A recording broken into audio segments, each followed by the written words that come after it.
Hey, this is Alex Burkett, the co-founder of Omniscient Digital, a premium content marketing agency, and you're listening to the Long Game Podcast.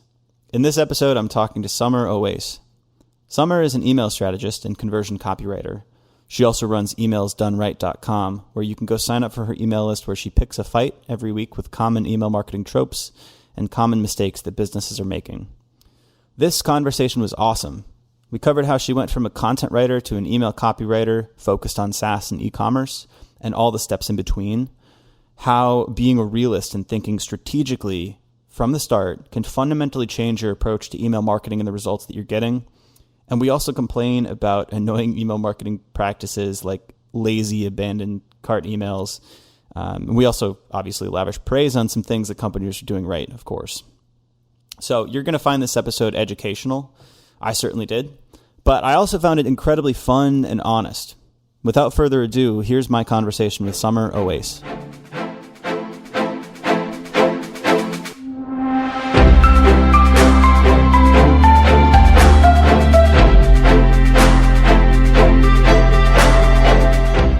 Actually, you know, it'd be cool to intro this conversation is one of the podcasts I was listening to where you were interviewed. You talked about you used to be a content writer and not a copywriter, right? Yeah.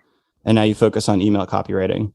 Yeah. So I don't know how you phrased it, but it was something around the lines of you couldn't even wake up in the morning. Yeah. Like you were so burnt out in terms of content writing. I didn't think of it or even categorize it as depression at the time. But now when I look back at it, it's not normal to not want to get out of the bed in the morning.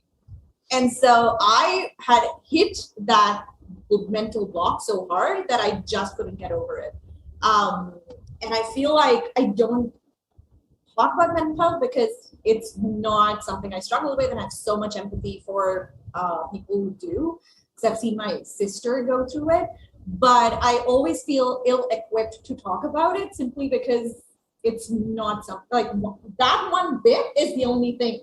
And so I feel like I'm going to put my foot in my mouth or something if I talk about it. Well, it's also, I mean, it's a kind of murky area scientifically, but even when you're going through something like that, I think it's hard to notice those signs because they're so subtle.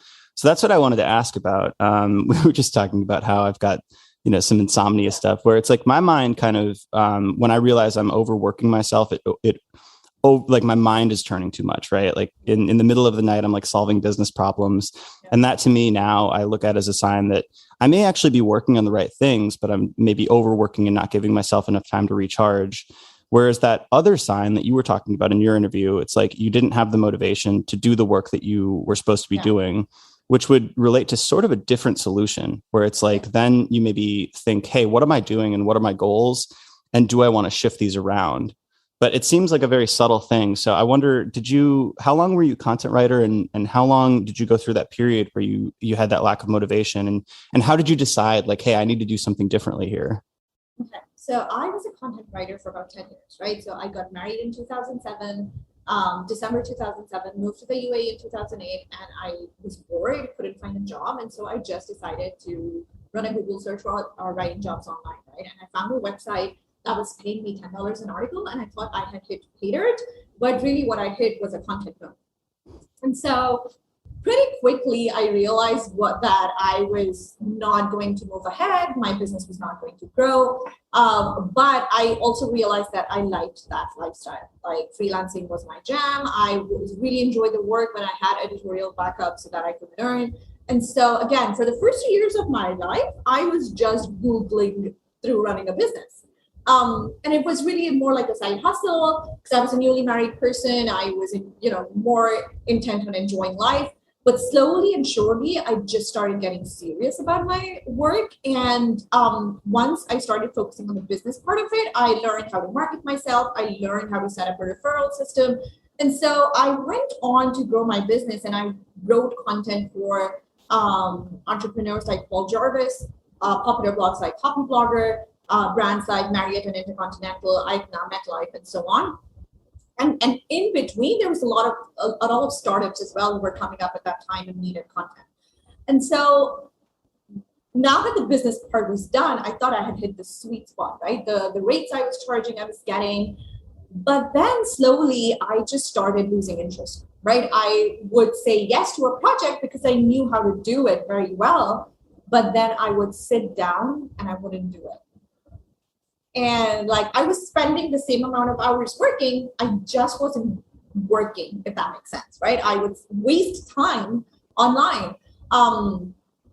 And then I became this person who was always under the gun, who was submitting things like just before the deadline, just enough to save my reputation, because that's something that I guard ferociously. And so even at that time, that was something that I wasn't willing to sacrifice, right? But then, and I kept thinking, maybe it's, I'm not charging enough, right? Because when you are not feeling motivated by the work, it's usually money. And I'm somebody who is satisfied by money. Money plays a big role in my business. And so I was like, you know what, I'll just raise my rates. Maybe that will work. And then I got to a point where I was quoting brands and businesses $1,000 per blog post, and they were accepting, and I was still not feeling it. And I remember the last post that I quoted was $1,000 per blog post, and I ended up saying no to them and returning the money, saying, I'm sorry, this is not something that I can do, and I apologize. Around that time, Joanna, we launched her course, which was 10x FC, right? And so I'm thinking, at this point, I still think I'm a content writer. I still think that content is the way forward for me. And I'm thinking maybe it's the way I've set up my business, right? Maybe it's all the challenges that I'm facing as somebody who's living in the UAE at the time. And if there's anybody who can teach me how to navigate these murky waters, it's Joanna Weed. And so I started taking her course. And in that course, she drips out modules every month. And by the second month, I knew that the problem wasn't that I didn't know what to do or how to structure my business. It was, or that even I was burned out. It was just that I was done writing content. It was just not, to put Marie Kondo, sparking joy in me anymore. And but just from then on, I've always kind of been an implementer. Right. So any advice people would give me, I would implement. It's probably why I was able to Google my way into starting a business, because every advice I would learn or read about, I would go and implement it. Right. And that's how I realized whose advice was, pretty shit and whose advice was actually working. And so writing was still the only thing I was really good at. And so I started experimenting with different types of copy, right? If you are done with content, all that's left is copy. And so I wrote sales pages, I wrote website copy, I wrote landing pages, and I pretty much cried through them all. Like I was not enjoying them. And then Val Geyser was in the course with me, and her business was growing by leaps and bounds. She was implementing everything that Joanna was teaching us. And she put out a call in the Slack group saying, I'm looking for subcontractors. And so she was, I think, already familiar with the fact that I was experimenting with different types of copy and trying to find what would stick for me.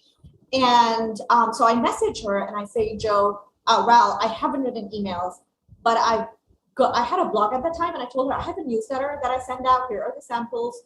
And I'm a fast learner and I don't make the same mistake twice. Will you please take a chance with me? And she did. And she gave me 2 weeks to write a re-engagement sequence. I think it was 5 emails. That first week, I was researching only. But every single day that first week, I got up from my bed with a spring in my step. And whereas I was staying in bed until noon, that first week where I was researching, I was up at 8. Right? So my husband would leave for work and I would sit down on my computer and start working, and I wouldn't get up until he would come back. And so it was that marked change in my mental well-being almost was something that I noticed first. I was like, I don't remember feeling this way for a few years. And so it just, that was like my big clue that I found my niche. Email is it for me. It's really interesting when something clicks like that because it's intangible and emotional. It's like the difference between sailing against the wind versus having a tailwind with you. Yeah. And also I really I resonate with, it sounds like it was difficult to admit to yourself that you didn't like maybe what you were doing before. And it took a while to really say that and articulate that and try something new. For me, we talk about this a lot, the co-founders of the agency and I call it now productivity hoarding, where my sign now is 1, a lack of interest, but 2, sometimes it's physically painful for me to like open my laptop and work on a task. And that task will sit at the bottom of my to-do list for like 2 months. And then it's a strange cycle because then I feel guilty about not doing it. And that further pushes it down where I'm less likely to do it. And then there finally comes this moment where I eventually just take the item off my to-do list. And there's this sigh of relief because then I can go focus on the things that I actually want to work on. So I definitely relate to that. We're probably going to talk mostly about the copywriting side, the latter part of your journey. But just so I get some more background, it would be interesting to know what led you to be interested in content writing in the first place. Was it something about the lifestyle? Did you see other people making money doing that? It's an interesting choice, especially like I think now it's common. I think we know about it now. Like it's a viable pathway in a career, especially in freelance. But what initially drew you to blog and content writing? It was the only thing I was good at, right? So my story is that I got married right after graduation, right? So I always say I got married, I graduated, got married, and moved to a new country within 10 days of these things happening. And so, whereas most of my friends and college mates were looking for jobs, I was getting bored, right? But I was also kind of always interested in reading and writing. And I was one of those kids who had a blog when personal blogs were a thing. And I used to write for a citywide blog back in Karachi, right? And so I remember thinking, if Pakistan has a blog like that, then I'm sure UAE does too, right? And all I have to do is search on Google. And I was really just looking to find a blog that I could contribute to, but I ended up finding a website that was paying for my work. And it kind of just was circumstantial. It was coincidental. It was a lot of things, but it was writing and I didn't care. And money speaks to me. So I was like, I'm getting paid. I don't care about personal blogging anymore. I want to do this. And so that's how I got started with content writing. Gotcha. Yeah, that's cool. I think I had a similar, well, not totally similar thing, but I was attracted because I was also a big reader and a writer. And I ended up just in college, like putting down my lessons that I would learn from books. And that became, I'm like, oh, this is cool. People are reading this and I can use this as a portfolio. And then I eventually found you could make money that way. So it's interesting how people enter this field. It's almost always somewhat circumstantial and kind of accidental. But then you realize there's a lucrative pathway there. Before we go into the specifics on email copywriting, you did mention something in your background story where you tried multiple types of copy. So website, landing pages, sales pages. I think you said you cried through them all. What's the qualitative difference between those? As someone, I dabble in a little bit of sales page copywriting just by pure necessity, but what do you think the difference is between those and email? And why do you think one resonated more with you than the others? I think it's the long drawn out process. So if you're looking at a sales page, it's just the idea of writing 5,000 words of conversion focused copy. It's just, it like I could feel my shoulders drooping just talking about this stuff, right? And I need sales pages for my business. I always carry them out. And I am in awe of all the copywriters who can write great sales pages, but it's just not for me. It's such a mental block for me. And also it just weighs heavily on me. Website copy is the same way. I'm in the SaaS world. Every other website looks like SaaS website, or pretty much looks the same, right? And so I'm like, the idea of making them look different when there's nothing different about them, that's not a challenge that excites me. And then landing pages were just not, they weren't. Like at this point, you can tell web pages of any kind are not my thing.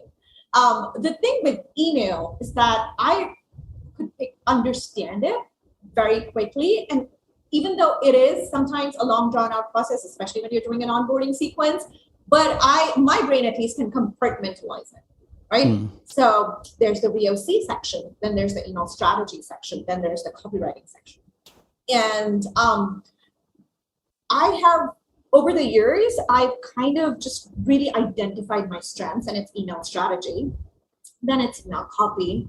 And I would never call collecting voice of customer data my strength, right? So I partner with somebody now who takes care of that bit. And so it's an incredible way to work because I'm dipping in when I need it and I'm doing the work that really excites me, which is the strategy. And then from there, I can go in and out and I can outsource it if I need to. But it's just the word that comes to my brain is compartmentalization. It works for me, or way my brain is wired at least. It's funny because I don't mind sales pages because I almost feel like there's more room to explore and I don't need to be as concise. So there's some level of constraint that you have within the single email. But then for me, email's always been difficult because of the strategy side. Like you alluded to, you enjoy that part, but it's like there's so many different things you have to think through, which is like customer journey stage and segmentation and like what's the singular goal of this email. And I feel like if you can wrap your head around all of that and then still parameterize or contain like the single email that you're writing, I think that's an incredible field. So is that, do you think in terms of those systems, like it's very holistic compared to writing a single landing page in my experience? Yeah, when you put it that way, you're right. All of that is going on in my brain when I'm putting together an onboarding sequence. But the way you think about sales pages is how I think about an entire email sequence, right? And so it's not just one email. It's an entire sequence that's building up to do what we want the user to do, right? And I always say conversion might be like this one event, but for that one event to take place, you need to provide the user multiple opportunities. And so that's what an email sequence is. And so it is a journey. And I don't write an email sequence without mapping out the email journey. And so, yeah, based on what you were just saying, it is multifaceted, but it still, everything in it is like, it's pieces, right? So you get the email journey done, then you decide on the onboarding strategy, and then you create an email by email breakdown, and then you write the email copy. So it probably has more steps than usual. It's like the entire project is broken down into more deliverables. Maybe that's what I enjoy about it. But it is so interesting to me that you enjoy sales pages the way I enjoy email. I wouldn't say I enjoy them, but I'm not intimidated by them. With email, I'm completely flustered. So there's a lot to this email marketing system, right? Like there's the segmentation and the data and the overall overarching strategy. There's automation. If you back up to a certain level, there's even sort of the lead magnets and how you get people on that list in the first place. There's the writing of the copy and the post landing page experience and the customer research, which you said you sometimes outsource. How do you specialize? Or like what specific things do you do within the system when you're talking to clients?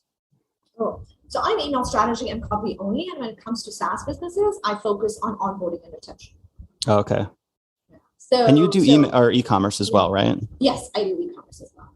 And do those, I'm sure there's different purposes for email in those contexts in terms of the strategy. Absolutely. So I'm very lucky to be in the sweet spot where I work in both industries, and it's purely, again, coincidental. I got my start in email with Val, who is the SaaS email queen, and I learned everything I know about strategy from her. She was a great teacher, a great mentor. And the best part about her that I loved working with her was that she encouraged questions.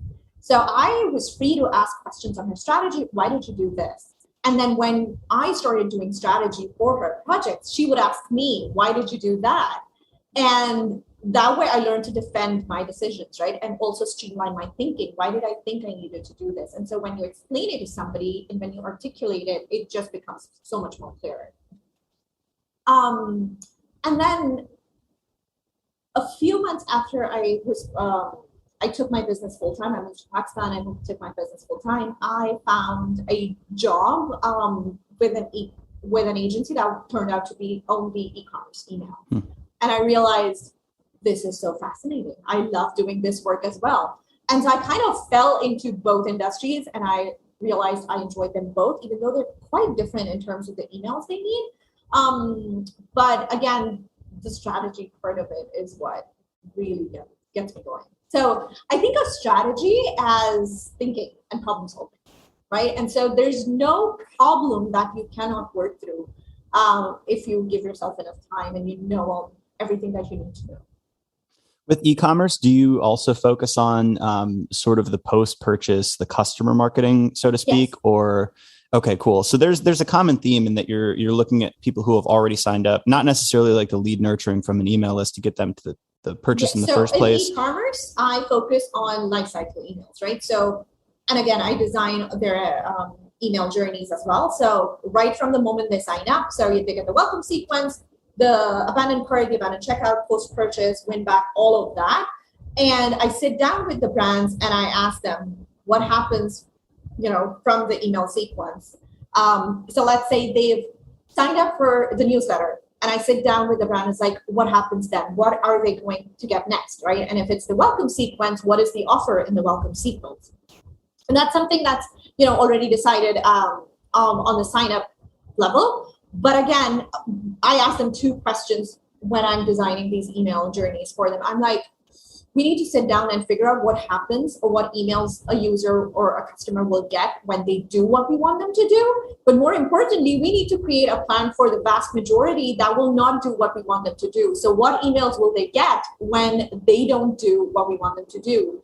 And so it's me asking these two questions at every stage of the email journey and building out these flowcharts for them, which are living documents that as and when a need arises, we go back in, we edit them, we update them, and then we build out those individual email sequences for them. But yeah, I focus on lifecycle because that's the one I enjoy the most. I try and stay far away from Black Friday, Cyber Monday, because that's a level of stress I do not want in my life. And very few brands want to start thinking about it or even working on it like as early as July or August. So yeah, I could see that being super stressful. Yeah, I learned the hard way, and I took it once, and then I was like, it's not for me. I want to stick to lifecycle. Yeah, it seems like there's more repeatability or like predictability with that stuff too. Whereas like you could really botch or you could really succeed on a Black Friday email, and there may be like external factors that could influence that more than the individual work that you're doing. So it's like, I don't know, a little less data driven, maybe a little less. Like there's maybe less process involved with that. Yeah. So in terms of like, I'm pretty much an email noob in terms of strategy. Like, so you can, explain like I'm five to me on all these things. How do you conceptualize email strategy? What are the dimensions that you look at? I guess like I'm inferring a little bit of like segmentation being very powerful, and then like intent. So like, what are people looking to accomplish? What goals should we set up for them? And like, how do we design the email flows to get them towards this place? But are there other concepts that, I'm a service business, but it's a little bit different. But how should I be thinking about email if I'm going to start a new program for Omniscient? Okay. So this is very interesting. You need to start thinking about your user and their email journey or their SaaS journey that they will have, right? So what are the touch points that they have? And then how can you get them to do what you want them to do? Essentially, that's, my 5-year-old way of saying conversions, but because like, if I start seeing conversions, that word comes up in every second sentence and it starts sounding like a jargon-filled conversation, right? But yeah, so it's really us sitting down and figuring out at every user touch point, what do we want them to do? And then does this place deserve an email sequence, right? And so for SaaS businesses, it's usually very, very cookie cutter. They sign up for the newsletter, then they get the nurture sequence. The entire purpose of the nurture sequence or the welcome sequence is to push them to the free trial, right? They sign up for the free trial. The entire purpose of the free trial is to get them to become paid users. They become paid users. Then what do we want them to do? If a SaaS business has tiers, we want them to move a tier up. If a SaaS business doesn't have tiers, or even if they do, we want them to become annual payers instead of monthly payers, so that if they become, there's a long-term retention there. And then throughout all of these touch points and the things that we want them to do, I keep asking, what happens if they don't convert? What happens if they don't do what we want them to do? And then usually the answer is send them another email sequence, right? So, and then that is where it gets really interesting, because the conversion line is linear, but then the way you decide what to do with people who are not converting is where it gets really interesting.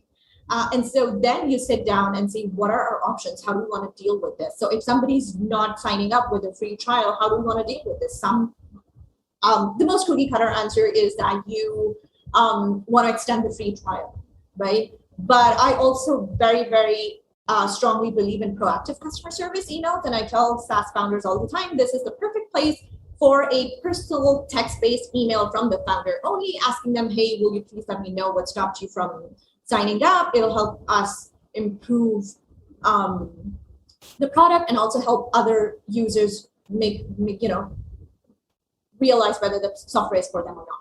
And so just proactive customer service emails help you get ahead of problems before they become problems. Yeah, and so this is where, sorry, I'm cutting you off, but this is where the strategy, but I believe lies in SaaS emails.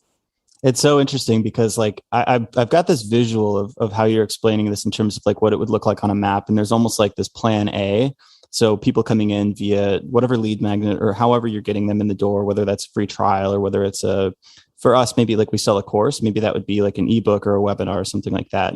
And then you've got sort of an escalating chain of asks or value adds where you sort of infer the intent based on the action of the emails. And then at the end, they either take the action, they buy the course, they sign up for the free trial, or they don't. And then you sort of reroute those people to plan B, in which you try to like salvage some of that. But what's interesting, I'm thinking through this, I'm like, all right, well, there's also a clear tie-in with how you're bringing these people to the website in the first place. So it's like, if I'm not bringing in people to our website who would feasibly be interested in a course, then it's like, how can I really expect the email sequence to do its work? So do you work with acquisition teams? Like, do you talk to content marketers and SEOs or, the people who are bringing in the traffic, who are bringing in those initial conversions to the email list to sort of understand like what people are hoping to accomplish and who these people are in the first place? How does that tie into the strategy? Yeah, so that part is covered in the VOC section, right? So when I'm researching the users or the ideal users of a SaaS business, that's when I look into all of that. But from a list building perspective, I don't mess with it at all, right? I will go on the landing pages, I will look at all the data that we have, and I will look at the copy that's being had, that's being shown to users before writing an email. Because I always say email is treated like a marketing tool, but it's really a communications tool, right? So I want to see what conversation was started on the website or the landing page or the sign up form, and then continue it in my emails. So if they're saying like, sign up to get a free ebook or something, then that ebook needs to be mentioned in the welcome email, even if you are sending a delivery email with the ebook, right? It's just a friendly reminder of saying, hey, you signed up, you got this ebook, and now we're taking the conversation forward. Yeah. So my background is in conversion rate optimization, and this resonates with me. We always call this maintaining scent, advertising scent, or pre-click and post-click experiences. It's all on this idea of relevance. So like if you send an ad on Facebook and it's got a certain headline and a certain image, the user then would implicitly and unconsciously expect that message to show up on the landing page itself. So if there's a mismatch, one of the lowest hanging fruits you can do is basically just like match those up, right? Change the headline on the landing page so it actually reflects or implicitly tells the user you're in the right place. You didn't click through to a wrong landing page or something like that. So it sounds like there's a similar maintaining of the advertising scent or the acquisition scent or whatever that is in the email context as well. There's simply does this resonate? Is this relevant? Question at a high level, which I think you alluded to a little bit, but I'd love to explore. Why did you choose to focus on SaaS and e-commerce? What about those interest you as opposed to other industries? Oh, again, circumstances, and SaaS because of Val, and e-commerce because of that agency I worked at for a couple of months. But it was enough for me. I'm a problem solver at heart. And so when people look at SaaS emails, I look at what problem that is solving. And I take it from there. And I like that in this job, in these industries, I get to sit down and think things through before creating a strategy or an email sequence. And I know that the launch industry is there, but again, this is going to make me sound like the world's laziest marketer, but even the launch industry is so hectic, right?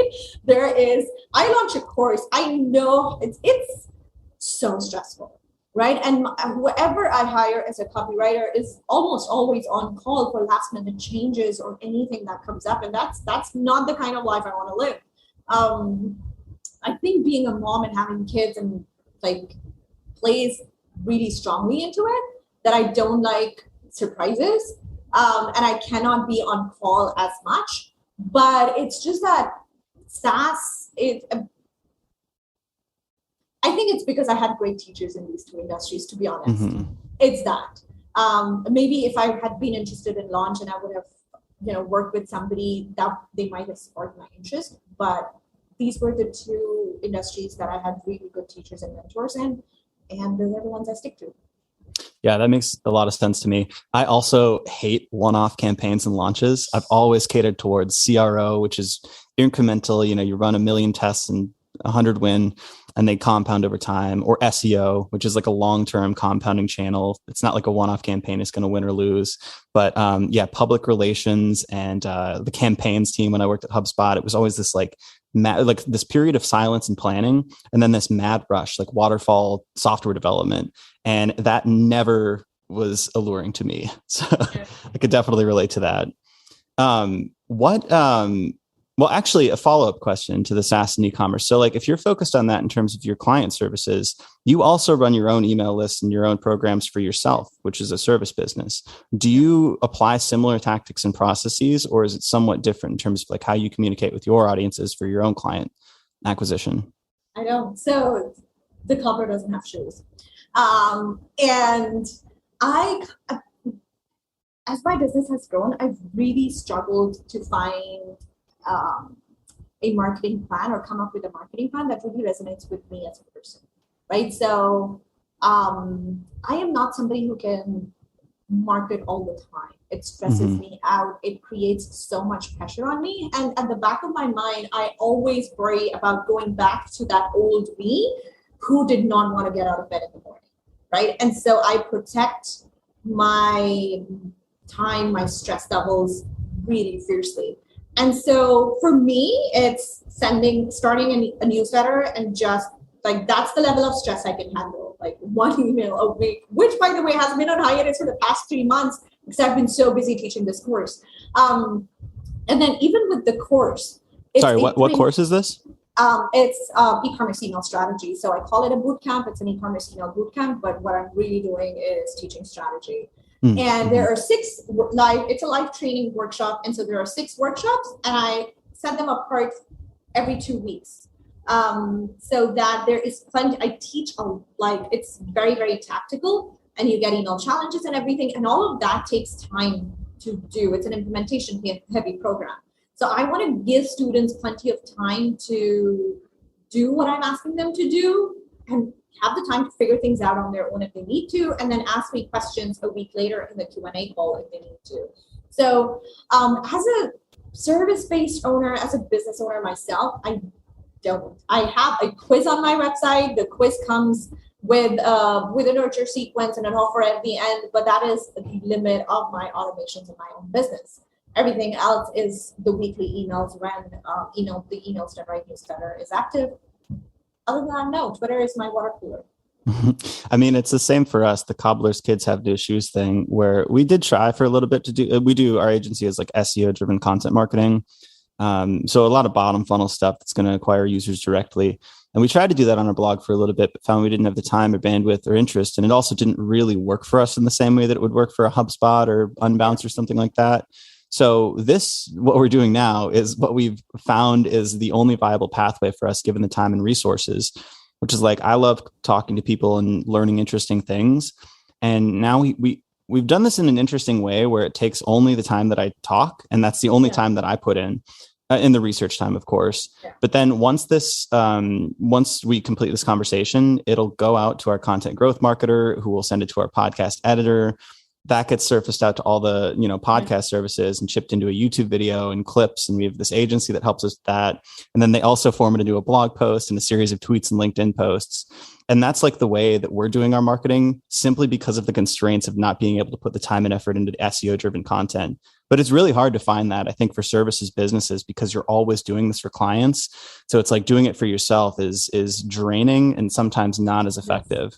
It is. And honestly, when it comes to the balance between putting our own business and our client's business, we will always put our client's business first, because they're relying on us, they're paying us for it. And which is why, like, I struggled to grow my business for the longest time, right? I worked with Val, I worked with Joe, and I started feeling like the email world's best kept secret, where only Val and Joe knew about me. And I was like, no. So I've learned what I wanted to learn, and now, like, I'm craving recognition, which is when I started looking into growing my own business beyond subcontracting for somebody.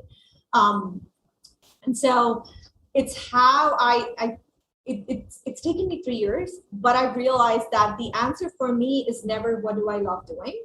The answer is always what do I hate doing.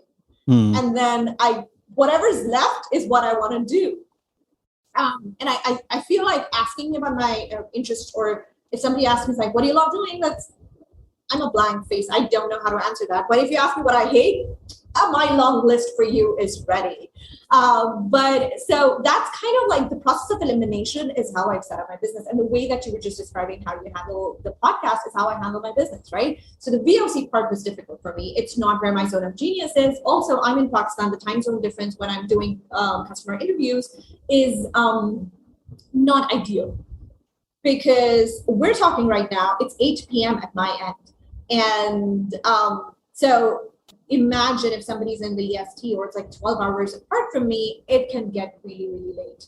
And from the data analysis perspective, I taught myself how to do customer interviews. I taught myself how to put together and organize the data, but I sucked at the analysis part of it, right? And so I was doing the tactical stuff correctly, but finding recommendations, like finding common themes and stuff was just very alien to me. I wasn't a natural at it. And I was really, really struggling and I was not enjoying it. And so when my business coach was like, all right, so the first stage is where you're fatiguing yourself out the most. What else do you hate about your business? And I listed it out. She's like, all of this, can you outsource it? And I was like, I don't want to outsource because it requires micromanaging people. And I don't want to do that. I'm the worst boss in the world because I give you something to do and I give you a deadline and then I don't check in. And then I don't even check in on the deadline, whether you submitted something or not. I check when I need that work. And so it is a very rare person who will have that ready on time so that it's ready for me when I'm ready to look into it. Anyway, and so I instead now partner with people, right? So it's so for my VOC work, I partner with the brilliant Hannah Shamji. She is interestingly working on a HubSpot onboarding project together right now, and she handled the VOC part. She put together the data the way that I wish I was able to do, right? And the way she analyzes things, it just makes sense to me. I have to go through her report and her analysis and all of that. And at the end, by the time I'm at the bottom of the report, I have my strategy in my head. And then it's just a matter of sitting down with the client and asking them, these are my recommendations. Which of these can you realistically implement, right? Because I could give you the ideal scenario onboarding sequence, but if you can't implement it, it won't convert for you and you're just essentially wasting time, right? So then the clients come back to me and they'll tell me this, and this is something that we cannot implement, but these are the parts that we can. And then as a strategist, then it's my job to find a way through based on what we can do so that the emails actually go live, which is interestingly a very real problem in the SaaS world. You will create all these elaborate email sequences for brands and then they just don't go live. So yeah, I'm sorry, I got sidetracked. What was the question? No, I have a follow-up one. It was regarding kind of like your own business and how you're thinking about acquiring customers. And what things you like doing and what things you don't like doing. And I actually want to hammer on that point because I think it's pretty profound. You kind of reframed it in this, I think Nassim Taleb calls it via negativa. So it's by process of elimination as opposed to via positiva, which would be by addition. So in terms of like diet or exercise, a lot of people think like, what superfoods can I add, or what exercises, what crazy routines can I do? And actually, it may be more beneficial to think, well, what toxic foods can I avoid? Or like, what can I stop sitting for 12 hours a day? Like it's like, what can I remove from my life? Can I stop smoking or something like that? And not a lot of people think like that, especially in the career context. And it reminds me of this article that I read from Andrew Wilkinson, who's sort of a mentor or a model that I've never actually met or talked to. He wrote about his anti-goals and his anti-day. So he thought about, all right, what would my worst day look like? And it would basically be back-to-back meetings and, all these interruptions and no time for deep work. And he's like, all right, cool. So that means that I'm going to avoid that stuff. And then what's left, I can kind of choose and kind of experiment with what I like to do. But I love that framing of like, what do I absolutely hate, and avoiding that? Because if you just think of what you can add, like there's kind of an endless buffet of options. Absolutely. So when you think about what you can add, you were thinking about, hey, I can try this, I can try this, I can try this, right? And then you overwhelm yourself. But when you're thinking about what do I hate that I can remove, your brain immediately knows what that is. You're not going to try and remove something. You are going to know exactly what you want to remove. So the guesswork is just gone from that process. And from a functional business owner standpoint, I'm rereading Tim Ferriss's 4-Hour Workweek right now, which is like, I read it really early on. Problems with that book. But yeah. Yeah, it's ridiculous. Like the writing style is so absurd. And yeah, but from like a high level perspective, it's interesting because he's all about just like minimizing like your kind of work burden, right? And thinking creatively around how you can like design your lifestyle. And he's all about elimination, delegation, and automation. So it's like if you hate something, how can you, like, if you can't eliminate it entirely, how can you delegate it? And if you can't delegate it, can you automate it? So it makes me at least start thinking creatively when I identify those items. Oh, and also, I mean, if it's not important at all, like you just get rid of it, right? And then if it is important, you figure out a way, like you were talking about, you get partners for those things. So it really starts to reframe like how you think about business and efficiency, and helps you creatively work within those constraints. What are your problems with the 4-Hour Workweek? I'm just curious. Let's just say that it is not a book for women. Oh, yeah. I have not met a single woman who was able to say that worked for me. I can see that. Yeah, Tim Ferriss, I think his earlier work definitely attracted an army of tech bros. Yeah, and also from a perspective of somebody who is living in a developing country, who has grown up in a developing country, the entire idea of outsourcing. Oh, the outsourcing stuff, getting a VA for $5 and stuff like that, that's cringe. And I mean, no, pay for talent, pay for value. And it's why I believe so strongly in partnering with people. And also, your VAs and subcontractors, yes, it's totally your prerogative to go and find somebody within your budget, but that doesn't mean you lowball somebody, right? Totally. If you have $5 to offer a VA, make it worth their while in some other ways, right? Give them growth opportunities or something, and then have an end time limit to that, because that person is going to come in and help you out and grow your business. And then 6 months later, you're looking at a big fat check or something, and you're seeing that your business has grown, but that person who helped you grow your business is still at $5. That doesn't work out for me. That doesn't sit well with me. And so I'm like, no. So the whole $5 VA thing is just such a major, and I feel like it created such a negative impact on the entire VA industry that it set them apart. And the whole thing where I go hire somebody from the Philippines, they're some of the hardest working people I've come across. And so to caricature them like that, I'm sorry, I could go on for hours, but yeah, you get the gist of it. Yeah, no, I totally agree. There's also something strategically maybe inadequate about that, outside of anything ethical. And this is something that with our agency, the podcast name is The Long Game. So we think about like, how can we play long-term games with long-term people? So we're almost always going to lavish on additional like, benefits and like make it worth their while as well. Because we look at all of this as kind of a long-term partnership. We wouldn't want to lowball anybody, because then it would be more of a mercenary relationship, if that makes sense. Like when things get rough or like whatever, it's like, we don't want it to be a temporary thing. So I think that attitude is quite temporary, ephemeral, disposable. And like the way we look at business, at least with Omniscient, is like, how can we bring whoever we work with? We have this heuristic of like, if we wouldn't work with them for a day, we wouldn't want to work with them. Or I mean, if we wouldn't want to work with them for a year, we wouldn't want to work with them for a day. I think that's how we frame it. Yeah. So yeah. Phase shift. Oh, sorry. Were you going to say something? No.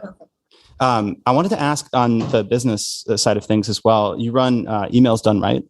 Yep. Tell me about that. Okay. The newsletter or the business? Both. Okay. So the newsletter was born first, right? This is January 2020. I am getting serious about building my authority. And I'm like, I was a content writer for 10 years. I don't want to write content anymore. And like, ever since I quit, I haven't written a single blog post in 3 years now. And I was like, every other person out there who's grown their business has done it through content marketing. That's just not me. it just reminds me of that person that I was towards the end of my content career, and I don't want to go there. And so I was like, what else can I do? And a newsletter was the answer, right? I'm an email, and I should have a newsletter at the very least. So I started doing that, and I remember thinking, like, what am I going to say that Val or Joe or other people in the email marketing world haven't already said? And so I figured I would be, cheeky about it and start doing tear downs and build ups and stuff like that. And then so that first newsletter is me reviewing I think an e-commerce email on Loom, and then just writing an email about it and linking it out to the YouTube video, right? But then the next week I woke up and I had an idea for the newsletter. And then week after week, I think it was just building a muscle where I started noticing these little things that nobody else was talking about, or at least not thinking about in the terms that I was. And so I started talking about that. And one of those emails was abandoned cart emails are creepy as hell, right? And that was my subject line. That was to date one of my most popular emails. And I had maybe 115 people at the time, but it was the right people because, again, I grew this newsletter organically. No marketing of any kind, just the first 100 people were people who knew me, right? So my network. And then every Wednesday when I'm writing an email, I send out teasers on Twitter that this is the topic that we're going to talk about. And stuff like that. And then I would have 5 to 7 people sign up every week. And so in about a year, I'm maybe averaging 900, 950 people now. But yeah, so that one email led to a invitation to apply for Litmus Live. And then somebody at Pinterest saw that Litmus Live talk. And then when they needed help with email stuff, they reached out and hired me. And so it kind of like the newsletter was the crux of it in growing my business. It created a chain of events that I'm seeing to this day. And so that was how, the marketing side of my business works. It's just a newsletter. It's the authority that comes from talking about emails on it. And then from the business perspective, it's SaaS and e-commerce, right? So I work on one big SaaS project and 1 or 2 e-commerce projects at a time, right? So onboarding email sequence are typically 3 months, simply because the VOC takes time. And then e-commerce projects are, I'm pretty fast gotten pretty fast at them. And so they wrap up anywhere between 4 to 5 weeks, 6 weeks. And so I find it easy to take on or sign a SaaS project as I'm wrapping up one. And then e-commerce projects as and when they come, depending on what's going on in my business, workload-wise. Question about the newsletter. I love this idea because it comes with a framing that I often look at in terms of like what I'm doing in any sort of creative endeavor is what would this look like if it didn't suck? And this is how, the thing doesn't have to suck, but like, if you look at like the worst case scenario for a webinar, what would you say? Like it's 20 minutes of introductions and fluff, followed by a sales pitch for the product, followed by about 5 minutes of slides, and then maybe 2 minutes of the product or the thing you actually wanted to learn. So you flip that around and think, well, what would this webinar look like if it wasn't horrible? And then you sort of design it from like, it's again, sort of a via negativa approach, picking like the negatives and like stripping those away. And then what you're left with is sort of like meat. So in a similar way, this newsletter seems to be pointing at like what's bad about emails or like what you can kind of critique or tear down or take contrarian opinions on. Do you take individual companies or industries, or is it more just like an idea or a topic in email? So I've done that where I've taken an email, but apart from that first email tear down, I haven't torn down anybody else, right? And that's where I say, even though I say that I pick an email fight every Wednesday when the newsletter is going out, but what I'm really picking a fight is the way the industry is doing emails, right? So abandoned cart emails, you forgot something in your cart. That's creepy, right? And every brand is sending emails that way. Like there are a bunch of different ways you could do it.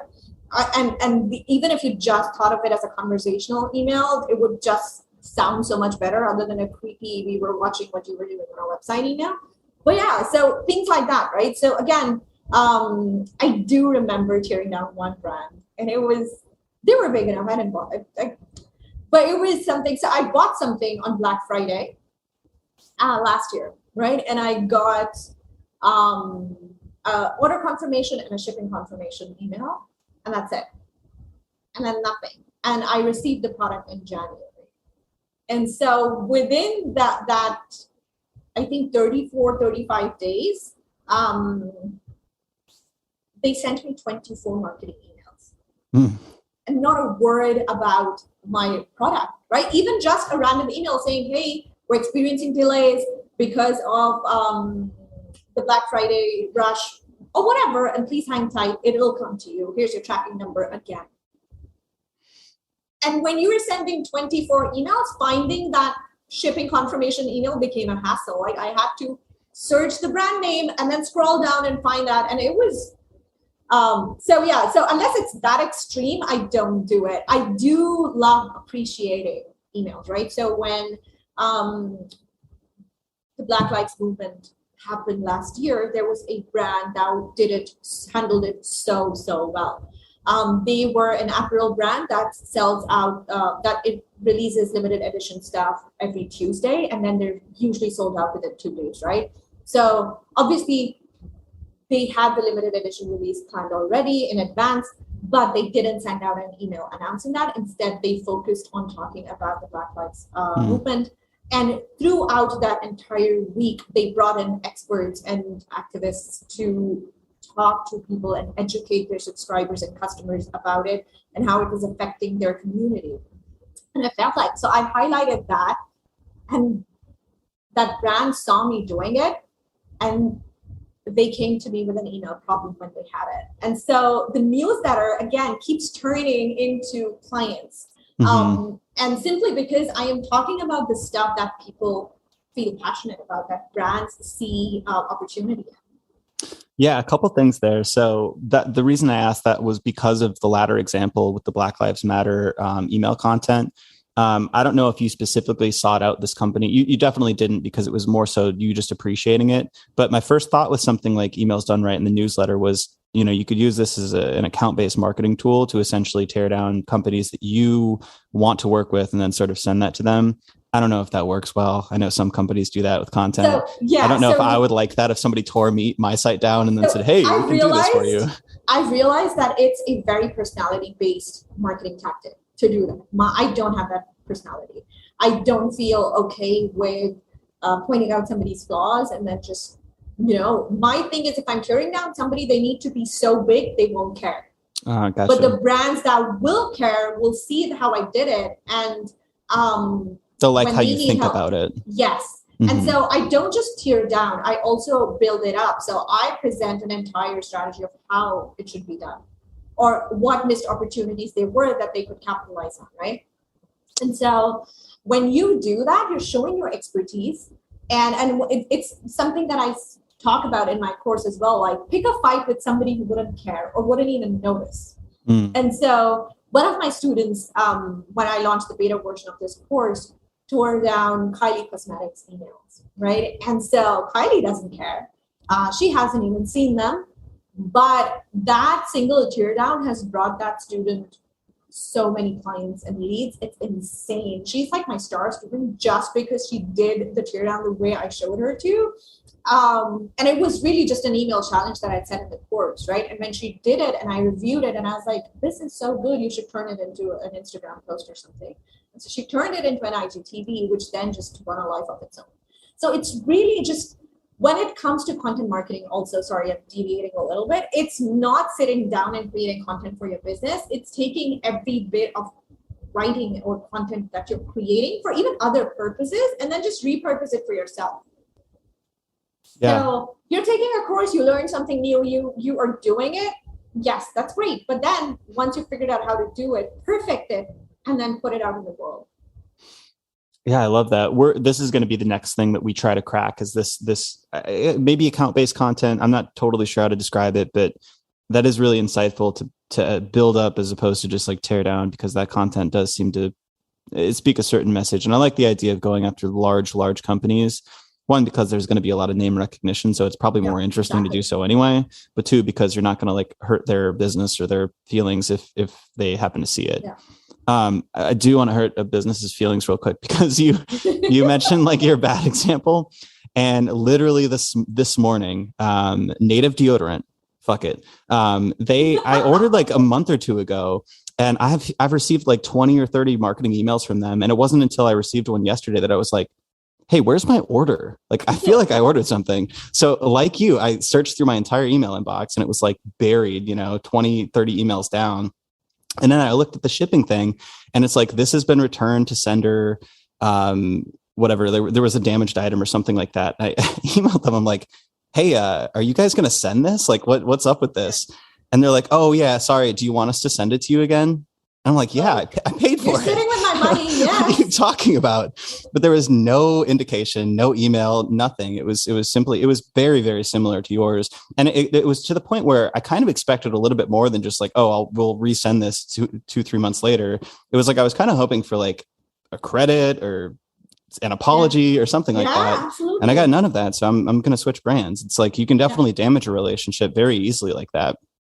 It is. So. And it's one of the things I always say is e-commerce is the one industry that needs the most help, right? And these are all low-hanging fruits that a strategist can go in and fix and just cement their authority and be their email person for a brand, simply because you are going in and telling a brand, hey, this is easy stuff to do, change this, and then see how that goes. Right. And so it's why I love audits so much. It's me telling a brand everything that they're doing wrong and then everything that they can do to improve it. And it won't take you so I have sections, right? Easy to do, harder to do, hardest to do. And so the easy to do stuff is something that they can do within a day. Mm-hmm. And then so it's they start seeing the return on investment in an audit. And when they see their numbers go up or they see their customers appreciate it, it just makes sense. Okay, so this person saw an opportunity, told us about it. She's the one that should handle whatever email problems happen. So it's just these small ways that you can position yourself as the go-to person for email, or in your case, content. Yeah. Question. So with the emails done right, you mentioned a couple contrarian opinions already, the abandoned cart thing. And from all of the clients you've seen, from all of the companies you've seen doing email marketing, what's something that you believe to be true about email marketing that most people would disagree with you about? That it's a communications tool.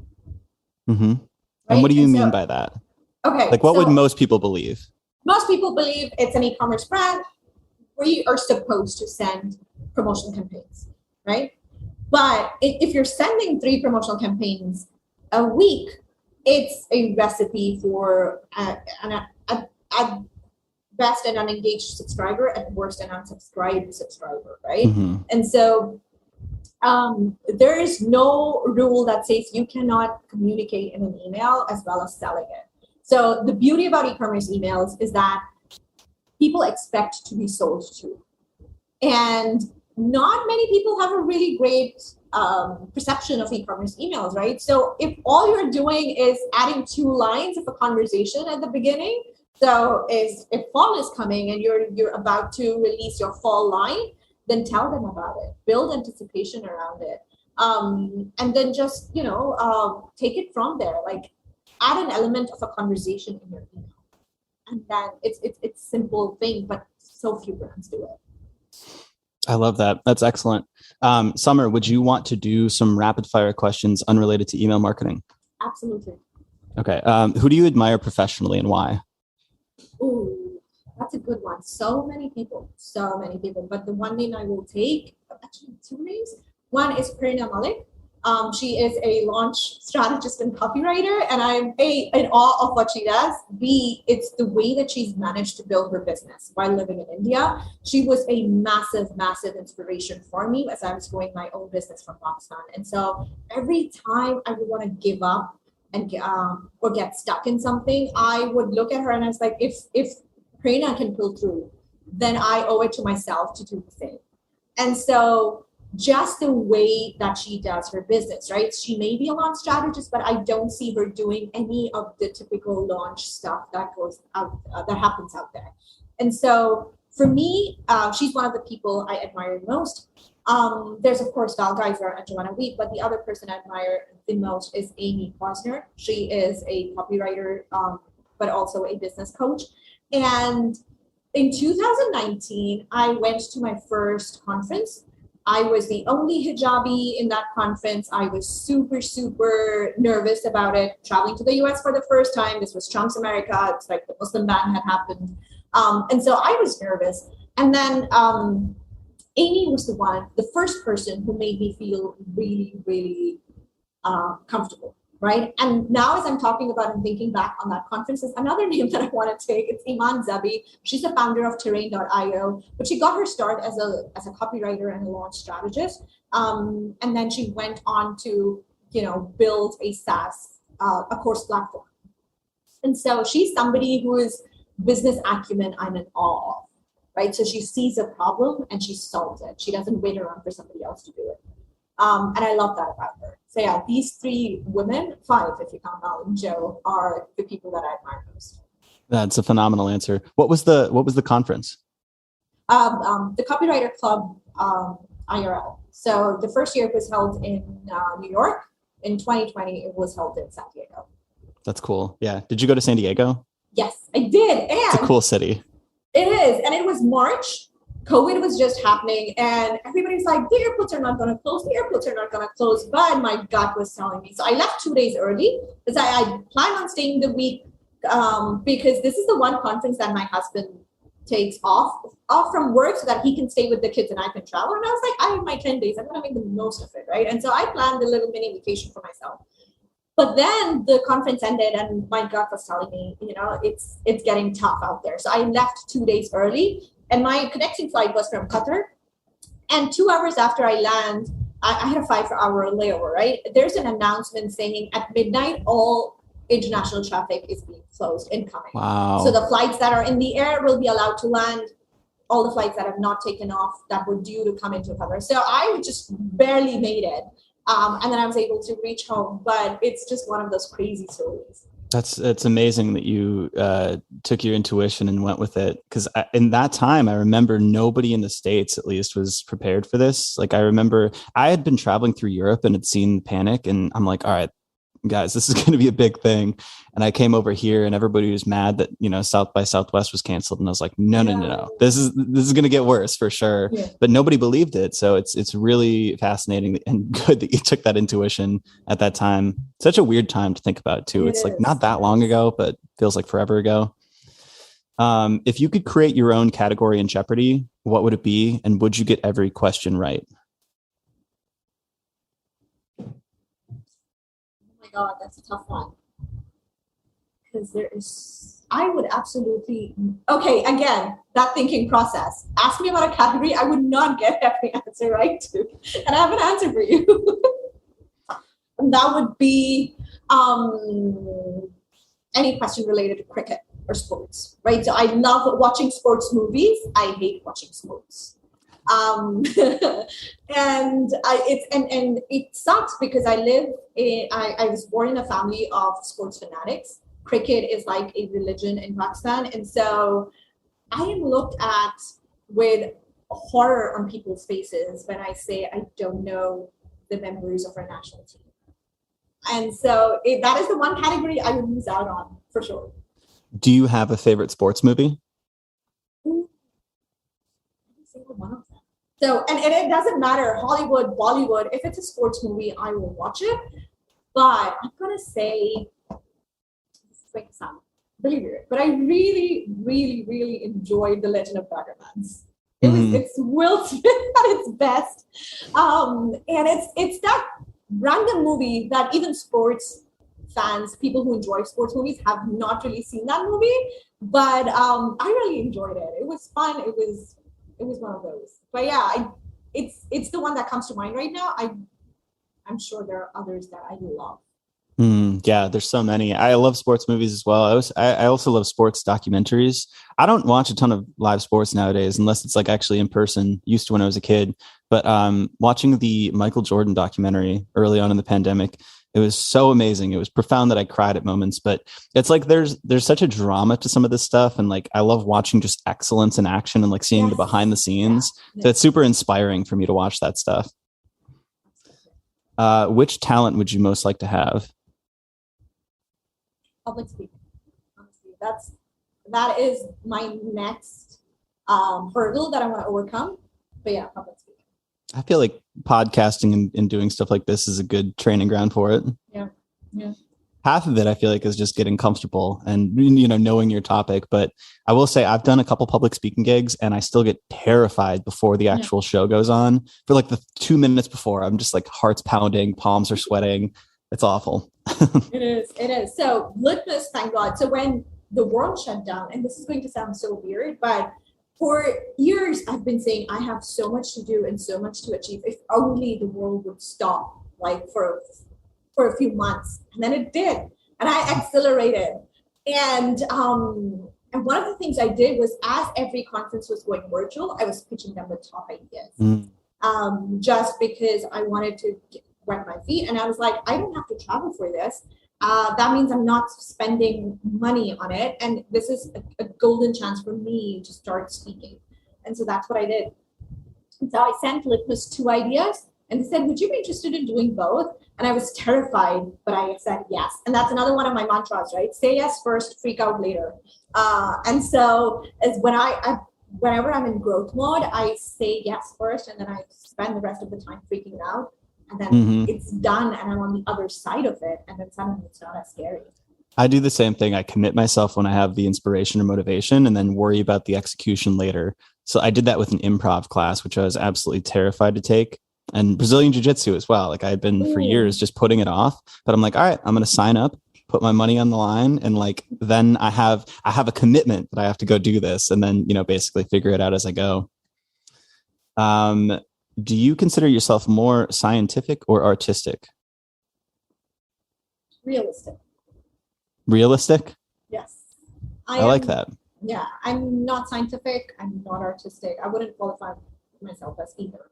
But what I am is realistic. So my backup plans have my backup plans, and my worst case scenarios have backup plans. So yeah, I'm realistic. Pragmatist. I like it. What do you consider the most overrated virtue?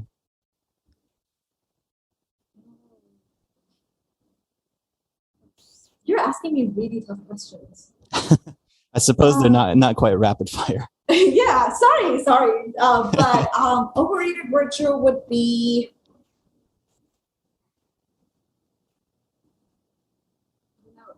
give me examples of virtues. Virtue, I think, it's something that most people would say is a very good thing to aspire to. So like honesty, politeness, what would be another virtue? Patience. Politeness. That's probably my answer. Because what happens is that when you're too polite, or when you're like generally polite, people like to push your boundaries, and I hate that. And I'm a people pleaser, and so it takes me a long time to come up with the courage to reinforce my boundaries. And so I feel like politeness is. I think so too. I think sometimes politeness can mask the truth of a situation too. It provides a veneer of like, oh, I'm just being polite, when really you should put the thing out there. But it's also, I think I have the same tendency to like not put up those boundaries. So being impolite to like put up a boundary is like actually in the long run a very good thing. I think that would probably be my answer as well. What's a career choice you considered but didn't pursue? Public service. So my degree is in public administration, which is basically a degree that teaches you how to run a government. And so I would have been a bureaucrat if I had not gotten married and moved to the UAE, because I was getting ready to register for the exams that you have to give to become a government servant. Oh, wow. Well, I can see the tie-in. I mean, I'm sure you have to have very strong communication and written skills for that as well. So there's some sort of like crossover. Yeah, for sure. And then sort of an easy last one, which is, what blogs, podcasts, and influencers do you love to follow right now? Oh, okay. So Taylor Holiday is somebody that I'm enjoying following on Twitter. So is Val. And podcasts. Sorry, Alex. But yeah, I'm going to say just Twitter. Everybody on Twitter in the DTC community. That's it. Yeah, I like that. That's awesome. Well, that's it. Thank you so much, Samar. This was amazing, super fun. Is there anywhere online people should go to find you? Yeah, so if you want to find out what I do for SaaS and e-commerce businesses, go to samarowais.com. If you want to see where I go and hang out, go to twitter.com/Samar Owais. And if you want to sign up for my newsletter and see me pick an email fight, then go to emailsdon'twrite.com and sign up for the newsletter. Awesome. Sounds good. Well, thank you so much. Thank you for having me.